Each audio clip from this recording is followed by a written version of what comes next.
ಯಾದಗಿರಿ ನಗರ ಕಂಡುಕೊಂಡಿರ್ತಕ್ಕಂಥ ಈ ದೊಡ್ಡ ಕೆರೆಯಲ್ಲಿ ಸುಮಾರು 450 ಹೆಚ್ಚಿಗೆ ಎಕರೆ ಆಗಿದ್ರು ಕೂಡ ಇಲ್ಲಿ ನೀರಿನ ಏನಂದ ಸಣ್ಣದ್ಲಿಂತ ಪೈಪ್ಲೈನ್ ಆದ್ರೂ ಕೂಡ ಇಲ್ಲಿ ತನಕ ಕೆರೆ 3 ವರ್ಷ ಆದ್ರೂ ಕೆರೆ ತುಂಬಿದ್ದಿಲ್ಲ. ರೈತರು ನಾನು ಕರೆ ಮಾಡಿದಾಗ ಇದೇ ಜಾಗದ ಕುಂತ್ಕೇಜಿ ನಾವು ಖಾಲಿ ಕೆರೆಯಲ್ಲಿ ಕೂತು ವಿನೋದನ ಪ್ರತಿಭಟನೆ ಮಾಡಿದಾಗ ಈಗ ಮಧ್ಯ ಮಹಾರಾಷ್ಟ್ರದಿಂದ ಮಳೆ ಆಗಿರೋದ್ರಿಂದ ಸಾಕಷ್ಟು ನೀರು ಹರಿದು ಹೋಗೋದ್ರಿಂದ ಭೀಮನದಿಯಲ್ಲಿ ಆ ನೀರನ್ನು ನಮ್ಮ ಬಳಕೆ ಆಗಬೇಕು, ಇಲ್ಲಿ ನೀರು ಹರಿಸ್ಬೇಕಂತಕ್ಕಂಥದ್ದು ನಾವು ಹೋರಾಟ ಮಾಡಿದ್ವಿ.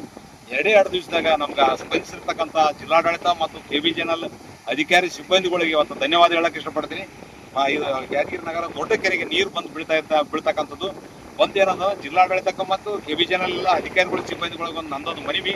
ಆದರೆ ಇಷ್ಟೇ ಬಿಟ್ಟರೆ ಆ ಸಾಲದು ಕೆರೆ ತುಂಬುವವರಿಗೆ ನಿರಂತರವಾಗಿ ನೀರು ಬಿಡ್ತಕ್ಕಂಥ ಕೆಲಸ ಆಗಬೇಕು. ಇಲ್ಲದಿದ್ರೆ ನಮ್ಮ ಹೋರಾಟ ನಿಲ್ಲಿಸೋದಿಲ್ಲ, ನಿರಂತರ ಹೋರಾಟ ಮಾಡ್ತೀವಿ. ಈ ಕೆರೆ ಕೆಳಗಡೆ ಇರ್ತಕ್ಕಂಥ ಎಲ್ಲ ರೈತರು ಏನದ ಭತ್ತ ಬೆಳಗ್ಗೆ ನಾಟಿ ಮಾಡದೆ ಹಂಗೆ ಕೂತಿದ್ದಾರೆ. ಇವತ್ತು ನಾಟಿ ಮಾಡೋದು ಪ್ರಾರಂಭ ಆಗ್ತದೆ. ಅವರಿಗೆ ಪೂರ ಸಂಪೂರ್ಣ ನಾವು ಅನುಕೂಲ ಮಾಡ್ತಕ್ಕಂಥ ಕೆಲಸ ಮಾಡಬೇಕು. ಬರಗಾಲ ಅಂತ ಡಿಕ್ಲೇರ್ ಮಾಡಿದ್ರು ಕೂಡ ಈ ಕೆರೆ ನೀರಿನಿಂದ ಭತ್ತ ಬೆಳೀತಕ್ಕಂಥ ಕೆಲಸಕ್ಕೆ ಸರ್ಕಾರ ಮತ್ತು ಜಿಲ್ಲಾಡಳಿತ KBJNL ಅಧಿಕಾರಿಗಳು ನಿರಂತರ ಸನ್ನತಿ ಬ್ರಿಡ್ಜ್ ಕಂಬಾರದಿಂದ ನಿರಂತರ ನೀರು ಕೊನೆ ಕೆರೆ ಆಗಿರೋದಂತ ಈ ಕೆರೆಗೆ ನಿರಂತರವಾಗಿ ನೀರು ಹರಿಸಿ ನೀರು ತುಂಬಿಸಿಕೇಸಿ ಕೆಳಭಾಗದ ಜಮೀನಿಗೆ ರೈತರಿಗೆ ಅನುಕೂಲ ಮಾಡ್ತಕ್ಕಂಥ ಕೆಲಸಕ್ಕೆ ನಿರಂತರ ಮಾಡಿದಾಗ ಮಾತ್ರ ನಮ್ಮ ಹೋರಾಟ ಇಲ್ಲಿಗೆ ನಿಲ್ಲುತ್ತದೆ. ಇಲ್ಲಾಂದ್ರೆ ಮತ್ತೆ ನಿರಂತರ ಹೋರಾಟ ಮಾಡಬೇಕಾದಂತಕ್ಕಂಥದ್ದು ಇದೇ ಸಂದರ್ಭದಲ್ಲಿ ಎಚ್ಚರಿಕೆ